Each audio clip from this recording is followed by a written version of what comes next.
All right, guys, so we've got a very interesting ballpark that has just been built in Japan, and they're kind of saying this is the first Japanese ballpark in the NPB league that can really be, compared legitimately to an MLB stadium. And let me just say, I think it looks really, really nice in terms of the design they did on this, in terms of the overall seating.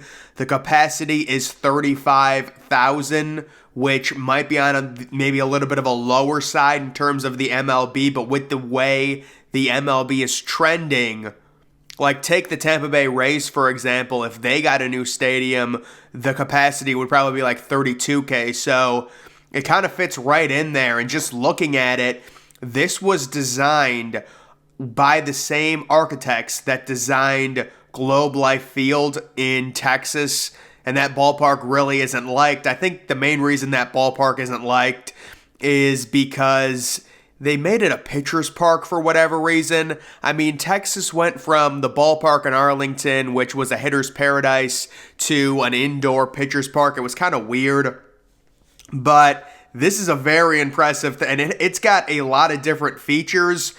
It says, inspired by Texas Rangers Globe Life Field, Escon Field is NPB's first splurge into the suburban park village concept.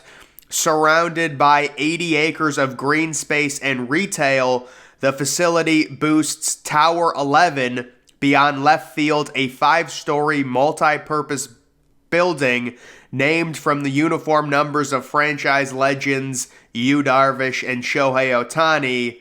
So they've got some interesting... Yeah, I mean, what even is that? Apparently what those are, I think they're restaurants. Very unique for a stadium. I really like that. They have a hotel in the stadium. They have a sauna as well. And they've got that massive glass wall that does kind of look like a greenhouse. It kind of does. But still, this is a lot of unique features to it. And just looking at the seating and the upper deck and the location of it seems pretty close. For jamming 35,000 people into the stadium, it doesn't seem like there's necessarily, a terrible seat to be had. And you can see kind of the design on the left side. They've got those cutout sections very similar to Globe Life Field. I would say the only really bad seats would be like the upper portion of the second deck in right field. Those would probably be not good seats.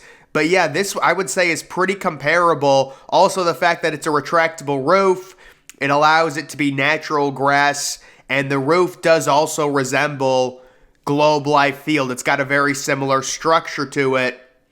And apparently, a little fun fact, because of the location of home plate and the fact that it's so close, there's like such little foul territory behind home plate before the stands start.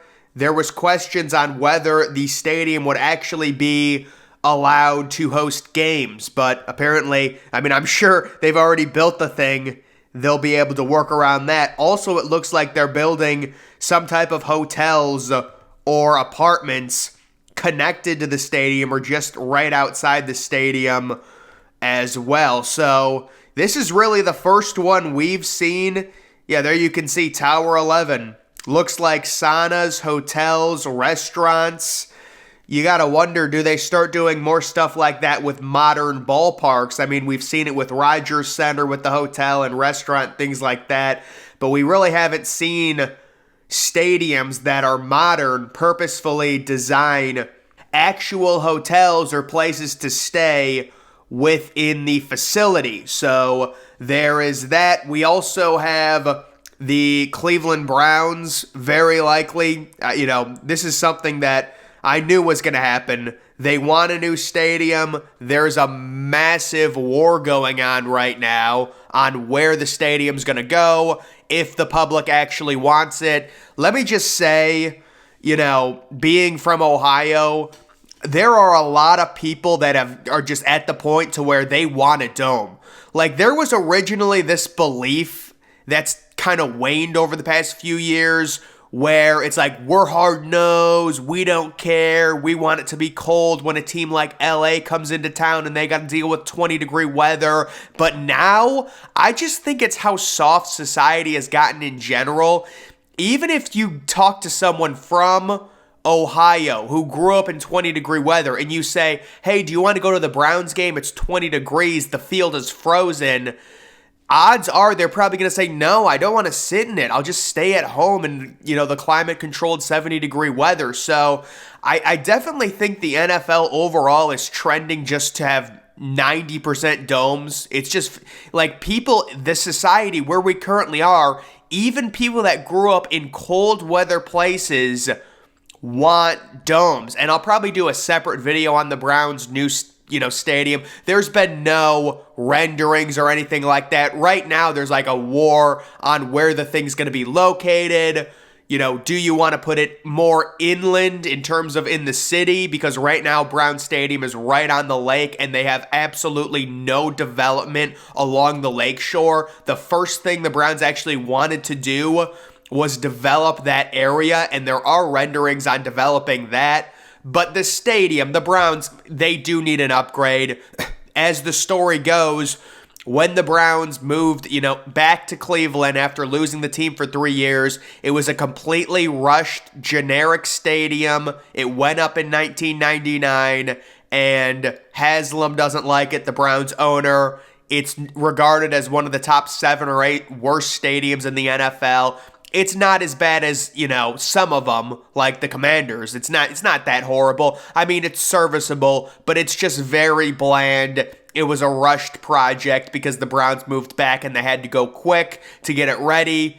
And, they want a stadium that's going to be able to host, 20, 30 events per year and not 12 events or whatever it is, the regular season plus the preseason NFL games, and then maybe a few concerts. The issue is, with it being an outdoor stadium, it's rendered pretty much useless because you have to deal with rain. What if it does this? We can't have, weddings because of it. Like, it's just so much easier to do a retractable roof or a dome. Now, this is just my speculation. They haven't even gotten this far, but I would speculate the Browns, if they do build a new stadium, which actually I'm guessing they will, the lease is up in 2028. So I would say right now, worst case scenario, the Browns' new stadium will be up in 2029. They would have to break ground in like 2026, which is extremely doable if they're already talking about where the next new one is going to go. Like, there was original thought maybe they just put a retractable roof on the current First Energy Stadium, but more times than not, the reason why they don't do that is because it's going to cost so much money. It's better to just build a new one that you're going to have that's way upgraded for the next 30 or 40 years, because the structure of the First Energy Stadium is just poorly built. It's generic. There's really nothing special about the stadium.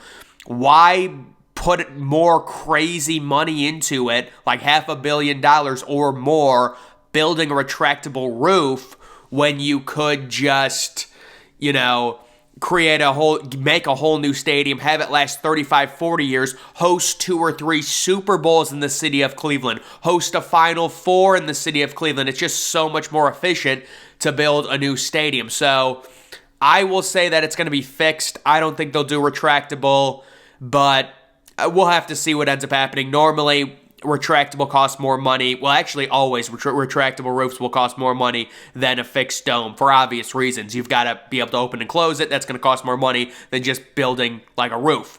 So we will see what happens with the Cleveland Browns, but definitely interesting stuff. I'll probably do a video talking about the article and kind of where they want the stadium and how it's going to be funded and things like that, because, of course, the taxpayers are going to be pissed off.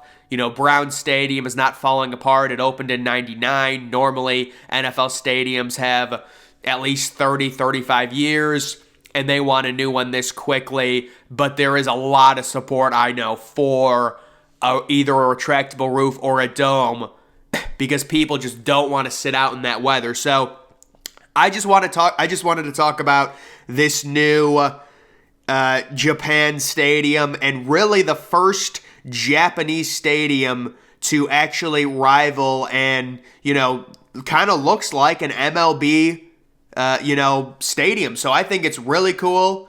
And, there's a lot of unique things about it, including the glass wall and stuff like that. But I just wanted to kind of show everyone some of the different renderings. And they recently, I don't know if they played a minor league game or what, but they showed a shot of it actually being used. I don't know what are they still doing, social distancing there? It looks like the dude's got a mask on or something. Looks like there's no one there. So you have to wonder, maybe it's an exhibition game. I don't know.